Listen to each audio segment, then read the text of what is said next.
My name is Roy Culpepper. I'm the chair of the G78. Before turning it over to our moderator, Susan Tanner, who will introduce Senator Coyle at length, I'd like to say that we are now living through an astonishing period of multiple crises, with the health pandemic, the lockdown with its huge economic shock waves, and most recently, an outpouring of demands around the world to end racial injustice and inequality in the wake of the killing of George Floyd. Add to this Canada's recent failure to win a seat on the UN Security Council. This is a moment that cries out to us as Canadians and as human beings to seize the opportunity to make the world a better place. The Group of 78 is contributing by helping to reimagine a world of peace, social justice, and planetary sustainability.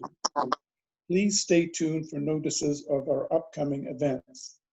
This year, our annual policy conference in September focuses on the future of UN peacekeeping, one of the many things in the international arena to which Canada, in our view, should be much more committed.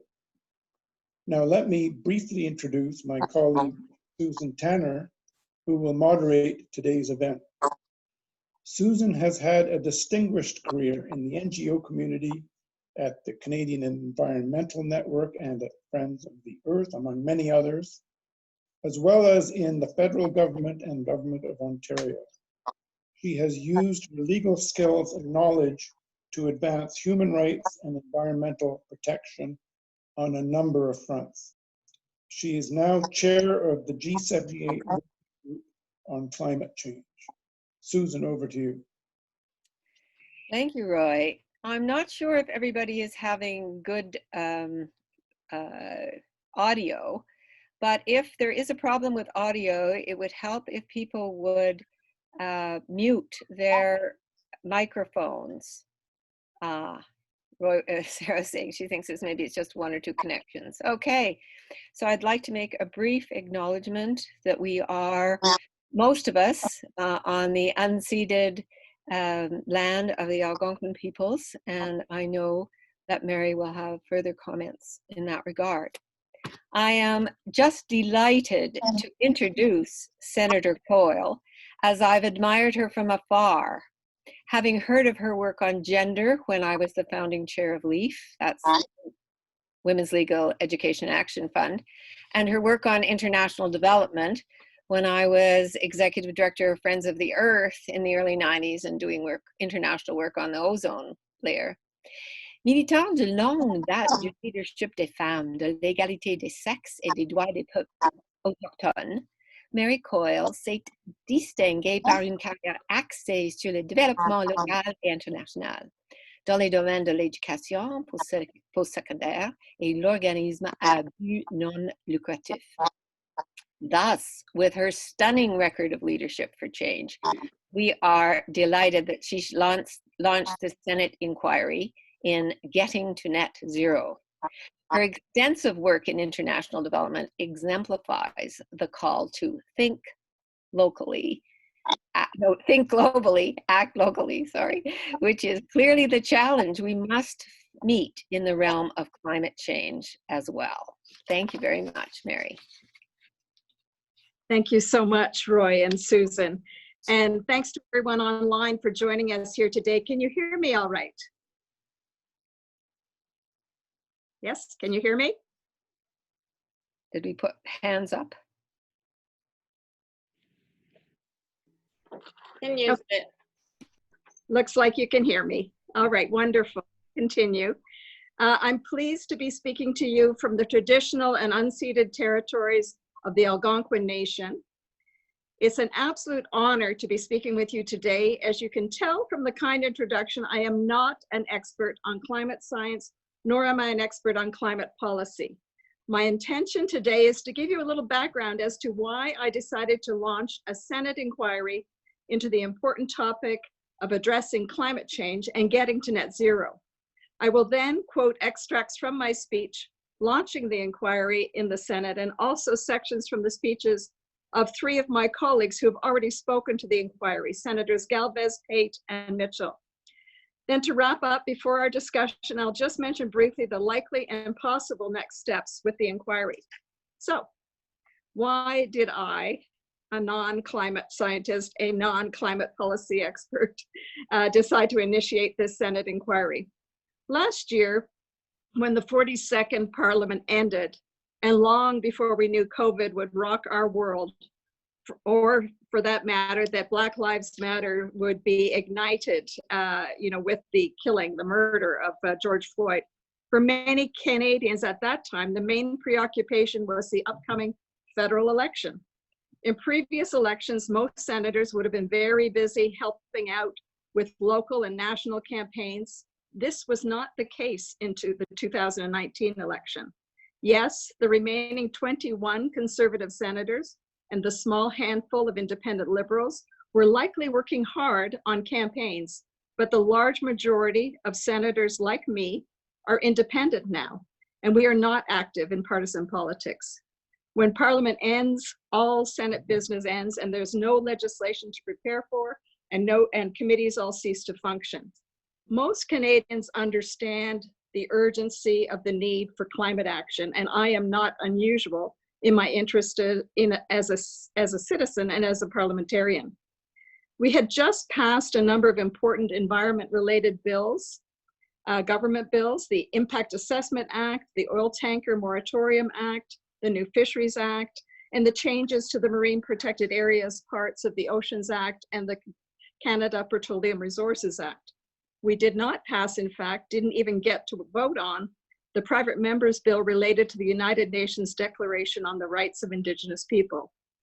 And one of the main obstacles was the largely Western Canadian fear that UNDRIP would give Indigenous communities a veto over resource development projects. I was a member of the Senate Standing Committee on Aboriginal Peoples, and if anyone's interested, I can tell you more of that story later. Beyond the walls of Parliament, Greta Thunberg had ignited an incredibly powerful youth movement. Cities were declaring climate emergency. Canada had declared a national climate emergency a year ago, just prior to adjourning for the summer. That vote, I will note, was not unanimous.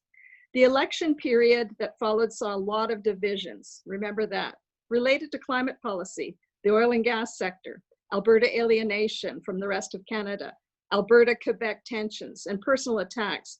There was a lot of nastiness, us against them ugliness. We didn't see much rallying around positive visions for the future of Canada in the last election. It was against this backdrop of what was happening in Canada and the world on the urgency of climate action, the tough divisions over legislation, and the fractiousness of the national atmosphere during the campaign period, that I decided to dedicate some significant effort to preparing to launch the Senate inquiry I'm here to introduce to you here today. So now I will quote from my speech, so I'll start there. And so it's going to be direct quotes. I rise today in the spirit of openness and a sense of urgency to launch a Senate inquiry into finding the right pathways and actions for Canada and Canadians to meet our net zero carbon and other greenhouse gas targets in order to slow, arrest, and hopefully reverse human-caused climate change to ensure a healthy planet, a healthy society, a healthy economy, and a healthy democracy.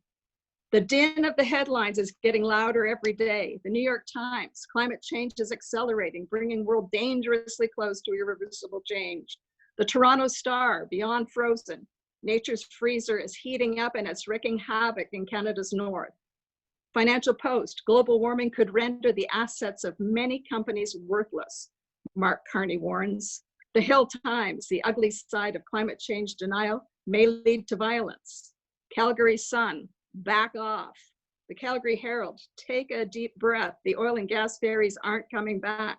The Globe and Mail, climate change is the world's biggest risk, survey of political and business leaders say, and climate change might mean Miami's 11th Super Bowl is its last. The Guardian, Catherine Hayhoe, a thermometer is not liberal or conservative. Honorable colleagues, as we start this 43rd Parliament and this critical new decade, we, the Senate of Canada, have a tremendous opportunity to take a leadership role in examining and influencing action on the defining issue of this century, climate change. Today, I hope to launch an open discussion about what we have to offer as a nation, as Canadians, and as citizens of the world, to honor the commitments made by Canada and to help our global neighbors reach their net zero emissions targets and other targets related to greenhouse gas emissions. First, let's look at what Canada has committed to. At the COP25 in Madrid in December 2019, Environment Minister Wilkinson pledged that Canada would introduce net zero by 2050 legislation with legislated milestones every 5 years, paired with a Just Transition Act. He also promised to not only meet our 2015 Paris Agreement target, but to exceed it. Canada is also committed to reduce GHG emissions by 30% below 2005 levels by 2030 in just 10 years. The 1997 Kyoto Protocol, the first greenhouse gas emissions reduction treaty, which came into force in 2005, recognized that countries that had gone through industrialization earlier were responsible for the rise in GHG emissions, and it therefore placed a heavier burden of differentiated responsibilities on those countries, including Canada. In September 2005, Canada adopted the UN 2030 Agenda for Sustainable Development, including Goal 13, which was to take urgent action to combat climate change and its impacts. The 2030 Agenda also importantly links the impacts of climate change with inequality and poverty. So why are things heating up now? Global warming at higher levels and rates is occurring because the more carbon dioxide and other greenhouse gas emissions we emit, the more they build up in the atmosphere and trap more of the heat that radiates from the Earth's surface as it absorbs sunlight. With the overall warming trend, we are seeing far more catastrophic weather events. Hotter oceans and atmosphere lead to more severe storms and disrupt the water cycle, meaning more floods, droughts, and wildfires, as well as a rise in sea levels, particularly the most extreme on Canada's eastern and northern coasts. Loss in biodiversity is another serious consequence. Canada is an Arctic nation, and much of the Arctic is Indigenous land. The Arctic is warming 2 to 3 times faster than anywhere else on the planet, causing a loss of 40% of ice coverage in the last 40 years. The Arctic is the Earth's air conditioner. Arctic ice and snow reflect about 80% of the sun's radiation, but due to melting, the resultant dark water only reflects 20%. Further, the melting permafrost causes the release of methane. Methane gas traps even more heat than carbon dioxide. And with that loss of ice and permafrost, there's a dramatic change in wildlife and fish habitat and damage to buildings, critical infrastructure, and people's livelihoods. Canada has 0.48% of the world's population, and we are responsible for 1.6% of the world's annual emissions. Each Canadian produces 22 tons of GHGs per year, 3 times the G20 average. 45% of our emissions are from burning fuel to generate energy for industry or heat and electricity for our homes and public buildings. 28% is from transportation, 8.4% from agriculture, 7.8% from flaring, unintentional emissions and leaks, 7.5% from industrial processes and product use, and 2.6% from garbage and wastewater. Energy-related sources account for 81.8% of Canadian emissions. It should be noted that we do not have Canadian numbers for emissions caused by the destruction of nature, but the IPCC estimates them to be 23% globally. Colleagues, we know what the impacts of climate change are. We know the sources of Canada's emissions. We know our target is to reach net zero carbon emissions by 2050. We know that governments at all levels, citizens, civil society organizations, and businesses are taking actions to arrest climate change. According to the IPCC, we have 10 years to quickly steer ourselves onto the right pathways in order to do this. We will need everyone on board moving in the same direction. We need to be bold, smart, innovative, wise, fair, inclusive, and collaborative. We have many resources to draw from. The Pan-Canadian Framework on Clean Growth and Climate Change, which has a large focus on carbon pricing. We have Charting Our Course, bringing clarity to Canada's climate policy choices on the journey to 2050 by the newly minted Canadian Institute for Climate Choices. We have Climate Action Network's initiative known as Getting Real about Canada's climate action. We have Mark Jackard's new Climate Emergency, The Citizen's Guide to Climate Success, and of course, many others. We need to be able to imagine what a successful economy with low or no GHG emissions looks like. Glenn Hodgson, former chief economist with the Conference Board of Canada, identifies 3 main areas for action. First, produce and use energy with low or no GHG emissions, phasing out energy produced by combusting coal, oil, and gas, and focus on electrification fueled by renewables. Second, reposition investment priorities towards the green economy. Third, refocus expertise, knowledge, and skills of the workforce towards electrification of the economy and on redesigning and producing products, services, built structures, and communities that result in low or no GHG emissions. Mark Carney, former governor of the Bank of England, talks of the need for significant government investment and policy leadership, as well as change driven by financial markets. He talks about a just transition from brown to green for Canada's economy, using the ingenuity of Canadians and supporting the Canadian financial system to lead the way.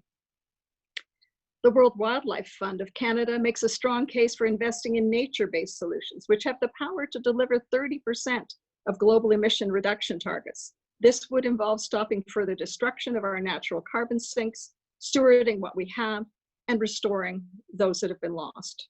David Victor, chair of the Global Agenda Council on Governance for Sustainability at the World Economic Forum, says that decarbonization requires a string of technological revolutions in each of the major emitting sectors, including electricity generation, cars, buildings, shipping, agriculture, aviation, and steel. In addition to the significant technical, financial sector, consumer, conservation, and labor force changes, our transition will require reconciliation with our Indigenous neighbors, international collaboration on solutions and supports, and most of all, it will require collective societal will and courageous political leadership. According to Texas Tech University's Catherine Hayhoe, we need to come to that tipping point where people realize that climate impacts do pose a far higher threat than the solutions. Our challenge is getting to that tipping point in opinion and motivation well before the natural tipping point of no return. In the December speech from the throne, Governor General Julie Payette said, "Canada's children and grandchildren will judge this generation by its action or inaction on climate change." My hope is that this inquiry we are launching today in the Senate chamber will be a spark, joining many other sparks to create the energy, renewable, of course, needed for a serious and respectful pan-Canadian conversation on solutions to climate change. Okay, now I'm going to move on to Senator Galvez. The Honorable Senator Galvez, a well-qualified environmental scientist from Quebec and former chair of the Senate Energy and Environment Committee, added to the inquiry. So she spoke after me, several days after me. She said, so Senator Gall said, "I rise today to speak to Senator Coyle's inquiry on Canada's path to decarbonization. The science is clear, and if we don't listen and act, this generation of politicians, you and I included, will be remembered as indifferent. We all know dramatic negative impacts associated with climate change. If we wish to maintain any semblance of the prosperity and well-being that we enjoy today, we must act now on 2 fronts: attenuating emissions and adapting to climate change. Earth's support systems, like emissions, do not know borders. It's essential to see the Earth in a holistic manner, a network of interconnected systems. Emissions from each country are shared with others, and our fates are intertwined. For example, the downstream emissions associated with the combustion of the fossil fuels that Canada exports every year are just as important as the emissions that occur within our borders. These emissions will have an impact on Canada, even if they occur abroad. The majority of Canadians from all provinces believe energy transition is necessary, and they voted for parties with climate plans. Québec's Front Commun pour la Transition énergétique has proposed a roadmap that will enable the province to achieve net zero by 2050. The document is the result of a collective process with participation of community-based NGOs dedicated to the environment, human rights, development, and the economy, Indigenous communities, farmers, unions, and academic researchers, with the goal of developing a social consensus around a transformational and positive vision for the future of Quebec. I hope to see more such initiatives across the country, and I hope that we as parliamentarians will do everything we can to encourage them. The best decarbonization plan will span many sectors and invoke a variety of tools and technology. One such set of tools are nature-based solutions, which employ ecosystem services to reduce emissions and store carbon.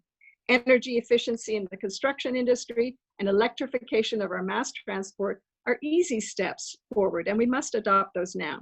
We have the knowledge and technology. There's never been more economic means than today. Senator Galvez concluded by saying, the only thing missing, dear colleagues, is the courage to move forward boldly and together. After her, again, a couple of days or weeks later, Ontario Senator Kim Pate weighed in on the inquiry by providing these comments, and I'm just taking small extracts from each of them. Senator Pate said, with every passing day, we get closer to turning an avoidable problem into irreversible environmental destruction. How many more land and water protecting children need to skip school to march in the streets and on the Hill to remind us that there is no planet B? As Greta Thunberg has so clearly articulated, you cannot solve the crisis without treating it as a crisis. Meaningfully addressing climate issues and environmental degradation is one of the most complex and intersectional challenges this generation will face. The effects of systemic and historical injustices risk being entrenched and amplified. Worse still, we know that poverty, violence against women, and environmental degradation too often go hand in hand. In Canada, we should be looking to countries like Finland, where climate stability and environmental protection are inextricably linked to sustainable economic development, gender equality, and a robust social welfare state.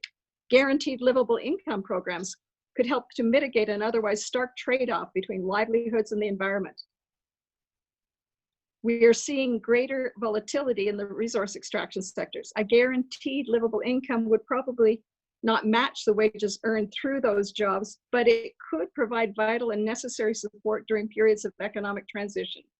As we work to address climate change and environmental degradation, it's clear that Canada needs to better recognize and respect Indigenous laws and rights. This must include following through on its commitment to fully implement the UN Declaration on the Rights of Indigenous Peoples. Criminalizing people for protecting their environment and asserting their rights will only escalate and underscore historical injustices. Senator Pate concludes with, as senators, we have a vital role to play in promoting and upholding international commitments to reconciliation, to eradicating inequality, and to urgently acting to redress climate change. Young Canadians, our children and grandchildren, are already leading the way. They and future generations are counting on us to do our part. So let's get on with it and not waste any more time debating whether to act. And that's Senator Pate. And now, recently retired Alberta Senator, the Honorable Grant Mitchell, had been the sponsor of Bill C-69, the Impact Assessment Act. And so I asked him to speak on the inquiry. He made the following contributions to the inquiry, and I quote, again, just small extracts. Given the overwhelming scientific consensus on the problem of climate change and its impacts, it is surprising that speeches today on climate action still have to argue for its urgency. It would be tantamount to us having to argue today that the world isn't actually flat. I think it's fair to say that much of the resistance, in fact, its center of gravity, is largely based upon concern that attacking climate change definitively is somehow a threat to our economy. I would argue quite to the contrary. Climate action will catalyze a new, innovative, entrepreneurial, and powerful 21st century economy. Moreover, clinging to the economic status quo, no matter what it means for advancing climate change and the dangers that raises, flies in the face of the ever-mounting scientific evidence that climate change impacts are in fact an existential threat to our existing economy and to so much more. Let me illustrate what I mean. First, consider the risk to critical economic infrastructure. Consider that Vancouver's airport today is already below sea level, and that its port, of course, by definition, is at sea level, at least for now. I say at least for now because science tells us that sea levels are rising rapidly, and the rate, in fact, is accelerating. Science predicts it will rise at least another 20 centimeters in the next 30 years and another meter in the last half of this century. This means that within the lifetimes of my children and grandchildren, two critical pieces of Western Canadian economic infrastructure are very likely to be inundated. The Vancouver port handles 160 million tons of cargo per year. I'm an Albertan. Think about the implications for Alberta's economy. That cargo includes exports of Alberta's agriculture, forestry, petrochemical, and other products. It also includes imports of products and equipment vital to Alberta's businesses and economy. The Vancouver port is essential to sustaining Alberta's economy, period. There is no argument about that. Now, how do we ensure that the mounting financial risks induced by climate change and markets' reaction to them will not crumble the basic foundations of market-based economies? Say what you will about Greta Thunberg. She represents the face of a new and hugely powerful economic, social, and cultural force, a market force that we ignore at our own peril.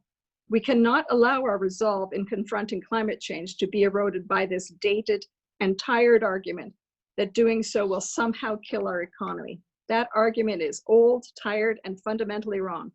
Not attacking climate change definitively constitutes the much more profound, clear, and present danger to our future economic prospects and to so much more. In dealing with all of this, we are burdened with a confounding and difficult impasse. On the one hand, many people in my province and elsewhere fear that turning away from or reducing the momentum of the fossil fuel economy will mean that they, based on the economy they have enjoyed, will be unable to feed their children or pay their mortgages. Many can't do so now, and many more are afraid they won't be able to do so in the future. We can't dismiss this. This is a real and legitimate fear. It's visceral, and it's experienced by good and decent Canadians. They're our neighbors. On the other hand, someone from Ontario made this point to me: why can't the people of Alberta see how frightened so many people of Ontario are and elsewhere of the impact of climate change? Again, this fear cannot be dismissed. It too is held by good and decent Canadians who are equally afraid for their children's futures and for their well-being. They're our neighbors too. If we're to succeed in confronting the climate change challenge, this now deeply embedded impasse needs to be replaced by a national consensus. Great nations have confronted issues, challenges, and dangers like this throughout their histories, and great nations find a way to bring their populations together to find a way to solve these problems. Canada is a great nation. We've done this over and over, and it's time we did it right now. A concept called deliberative democracy offers a way to help us. The deliberative democracy model brings together representative groups of citizens in public forums to discuss given issues and to develop actionable recommendations to solve those issues. Nathan Heller summarizes an essential element of this process in his recent article in The New Yorker entitled "Politics Without Politicians." In December, France created a process to advise its parliament on how to cut carbon emissions by 40% by 2030. A group of 150 citizens were convened to discuss and develop recommendations to be presented directly and unedited to France's legislators. Over a 5-year period in the middle of the last decade, Ireland implemented a very successful deliberative democracy process to build public consensus on a range of issues that had plagued that nation for some time. It involved 3 citizen consultation processes, which resulted in 2 national referenda that ended up endorsing the right to same-sex marriage and to women's choice. Interestingly, Canada is considered to be the first country to utilize modern deliberative democracy techniques to define citizens' assembly processes in the technical way that I've referred to. And that was the 2004 BC Assembly to consider electoral reform. Senator Mitchell concludes with, the Senate can provide the leadership to structure a modern deliberative democracy process to consider the profoundly difficult climate change challenge facing Canadians. It's really not an option. We absolutely fundamentally have to do it. It is well within our capacity and with our mandate to do so. The stakes we face demand this kind of leadership. So that's the extracts from his. So the extracts from my inquiry mine was really a framing speech, and Senator Galvez, Pate, and Mitchell's important contributions are the start of what I had hoped to accomplish in initiating this inquiry, which was abruptly stopped in mid-March along with all regular Senate proceedings. With COVID and all the talk about building back better, building back fairer, building back greener, to quote Prime Minister Trudeau on his June 17th address, perhaps the inquiry will take a slightly different direction once we are back to regular Senate functioning. The plan is to continue the inquiry with contributions from as many colleagues, from as many Senate groups, and from as many areas of Canada as possible. We already have 14 more senators lined up to contribute. They will focus on agriculture, technology and innovation, the private investment reality, the connection to the future of work, international consideration, Indigenous and Arctic issues, and many other related themes. The intention, however, was never for the inquiry to start and finish in the Senate chamber. The idea was to start a conversation there and to find mechanisms to extend the conversation more broadly with Canadians through media and through some forms of direct intentional engagement. Before Senator Mitchell announced his retirement, and before the Glasgow Climate Change Summit, COP26, was delayed by a year due to COVID, we'd been working with Mass LBP, on developing a concept to undertake Canadian citizen assemblies on climate change. One set on climate priorities to take place on time to feed into the now delayed COP26, and one set on climate action to happen in the spring of 2021. The idea was to build societal consensus and to strengthen public trust. In closing, I will just say that the idea has not gone away, but the public health emergency has delayed our efforts and will likely have a significant impact on the ways we end up accomplishing this. Thank you for your attention, and I look forward to hearing your ideas and answering your questions. Thanks so much. Well, thank you so much, Mary. It was an amazing it was an amazing survey of the history, scope, competing perspectives of the issue. And I'm sure that'll be very useful for even those expert environmentalists who are listening to you, because it was very well done. And it struck me in that conversation that there was an interesting female leadership in the Senate on climate with I guess we'll have to give Grant Mitchell an honorary female status, but I found it interesting in relation to the medical officers of health, the leadership we've seen from them in the recent COVID crisis. And ending saying that action is not an option was fabulous. And I just say that economy and ecology have the same root in Greek for home, and they are not able to be separated. When we lose one, we lose the other. So I'm so glad to hear your message. It was brilliant. Now we'd like to open it up to Q&A. I know that you have to leave fairly shortly for a meeting at 2 o'clock your meeting is, and so you need to leave a bit before, or?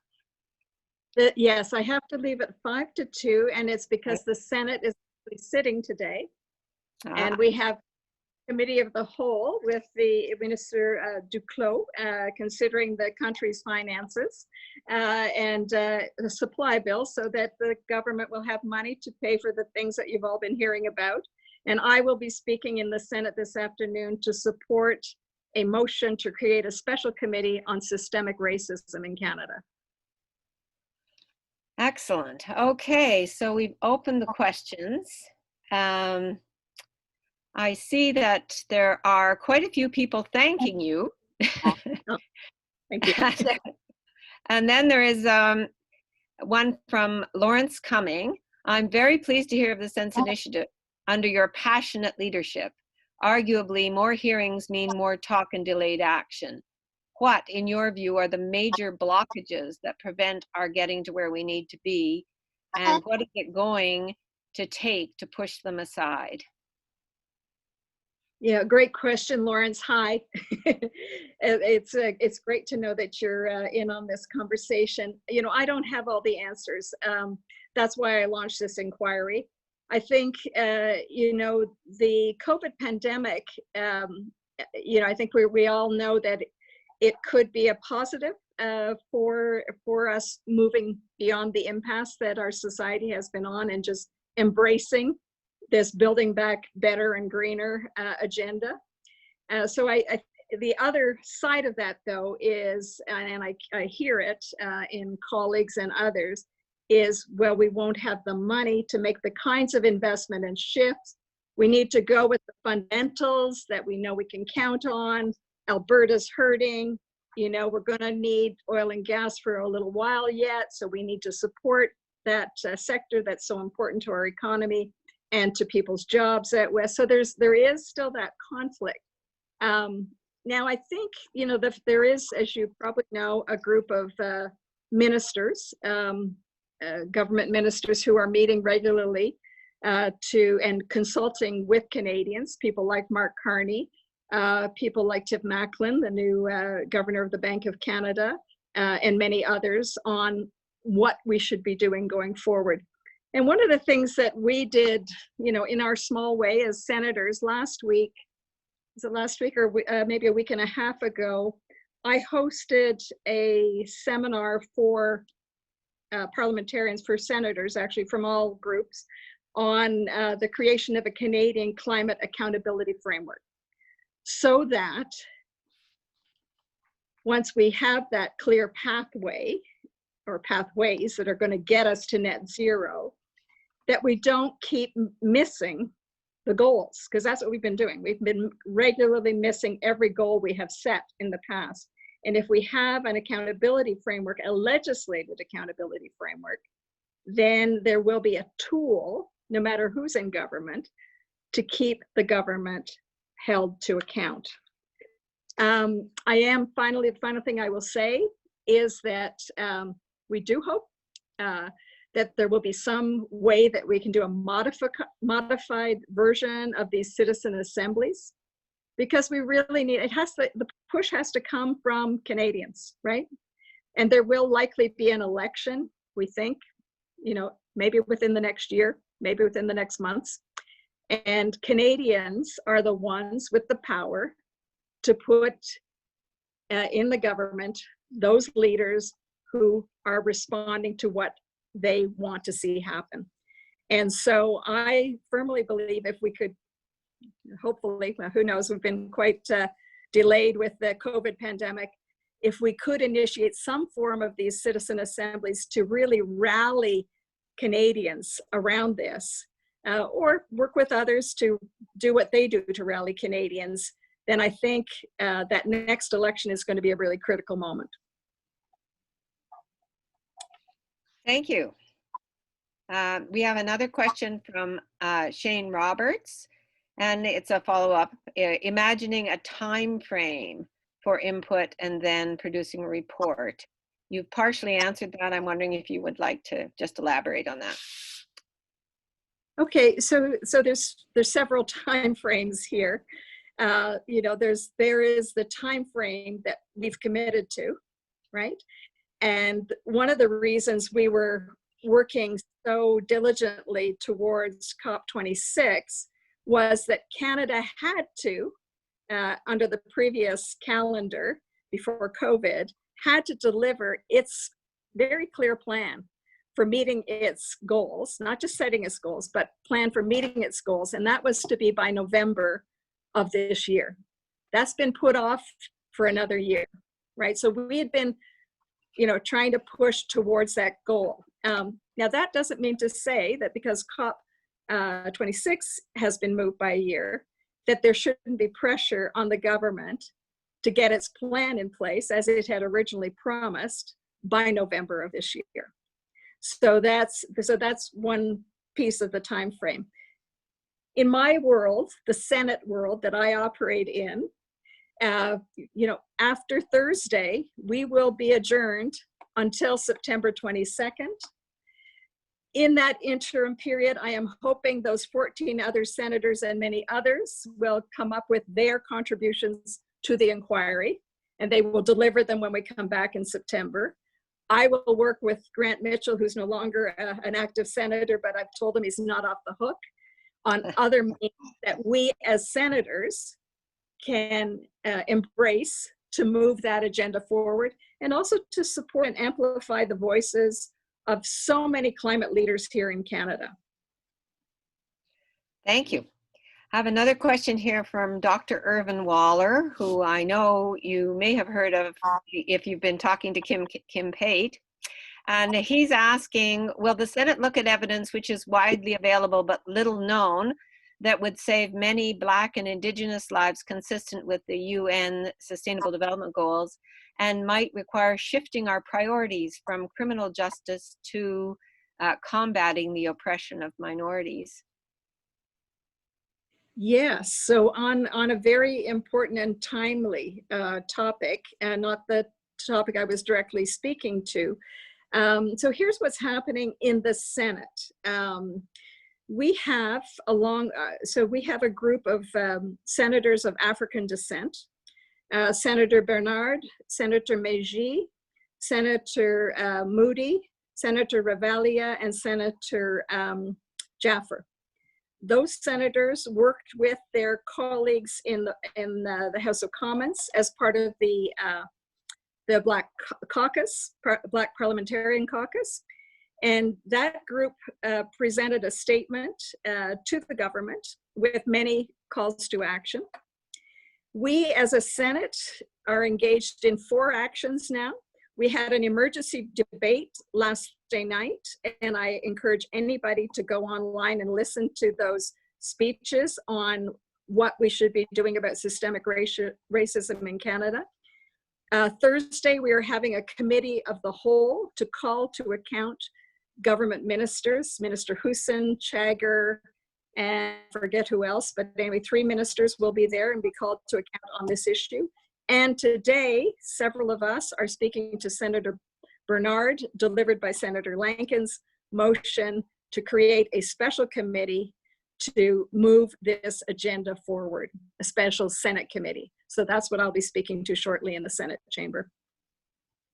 That's fabulous. I think in relating this to the climate issue, if money were saved from the expensive criminal justice system, it could be reallocated to items which support minorities' employment and creates a better situation for them in the long run. Absolutely. And people have, we completely agree with that perspective. And just for full disclosure, my daughter, my eldest daughter's name is Emily Coyle, and she is now in Senator Pate's former job. She is the executive director of the Canadian Association of Elizabeth Fry Societies, and I could have a long conversation with you about all of that. Thank you very much. Roy, did you want to intervene? You're muted, Roy. If I may ask a question of Mary. At the group 28, we've been focusing particularly on adaptation issues, which we find almost absent from the policy discourse for reasons that we are not able to completely understand. But is there a space, policy space, for discussion on adaptation, because this is something that concerns everyone. Albertans have been hit by, wildfires, and Fort McMurray's been hit. There's been inundation from coast to coast. It's actually an issue around all Canadians can come together. We had a conference a couple of years ago on climate change, and just a couple of weeks before the conference, there were 6 tornadoes that touched down in the Ottawa area. You probably remember Yep. that weather front. So my question is there, in your view, scope for amplifying our discourse on the urgency of building our resilience at the community level, particularly against extreme weather events? And can that fit into this inquiry process that you've been talking about? Absolutely. In fact, I didn't quote those parts of the speeches, but they're actually there. And you did hear Senator Galvez mention what she calls attenuation, which I think is using the French word in English, but it's really adaptation. And when we had the session last week with Eco-Justice, CANRAC, West Coast Environmental Law, Equiterre, Environmental Defense, and the Pembina Institute, they talked very clearly about the importance and the nature of setting serious goals on adaptation and having that accountability framework, the climate accountability framework, also relating to that adaptation. When we had a session earlier this year for preparation for new parliamentarians, somebody from the Insurance Bureau of Canada spoke to all of us. And of course, the Insurance Bureau of Canada, they know what's going on: flooding, fires, severe weather events. So many people, including along the Ottawa River right now, look at last year's floods, are not even insurable anymore. And the costs of this, and the cost to Canada, Canadian citizens, but to the Canadian government also, because Canadian government owns a lot of infrastructure. So there's all kinds of things. I was on the Arctic Committee, a special committee on the Arctic, and of course, adaptation, resilience is just front and center in the priorities of the people of Canada's Arctic. So absolutely. Thank you. And now we go to Barbara Burkett, who wanted to ask if you could comment on the role of weapon development and the use on climate. Could she elaborate a little bit further? Barbara, do you want to add something to that question?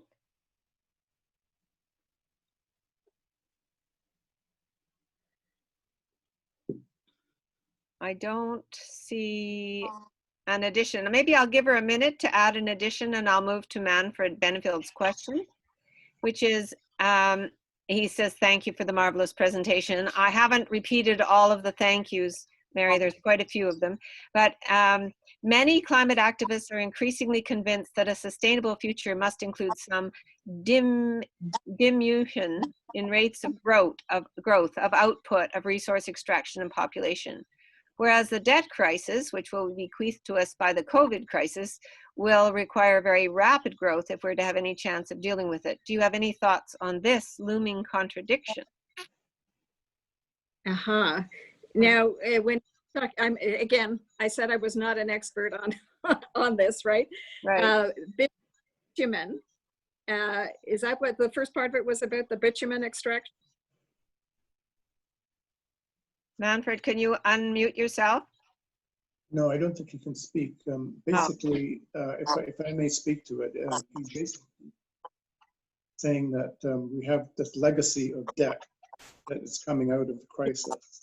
And in order to deal with that legacy of debt, we're going to have to generate rates of economic growth that would not be compatible with our green targets. So how do you square that circle?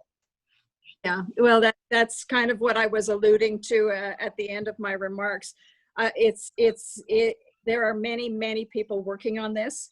And as you know, there will be stimulus spending. So we will get into debt, even further debt than what we're in now, just from coping with the crisis. We will also have to spend. to get us out of this crisis. And the big talk right now is, where are we going to put those dollars? Are we going to go to the old carbon intensive industries, or are we going to invest in innovation and use this opportunity to move us quickly away from that? I think what you're probably going to see in the typical Canadian way is some of both.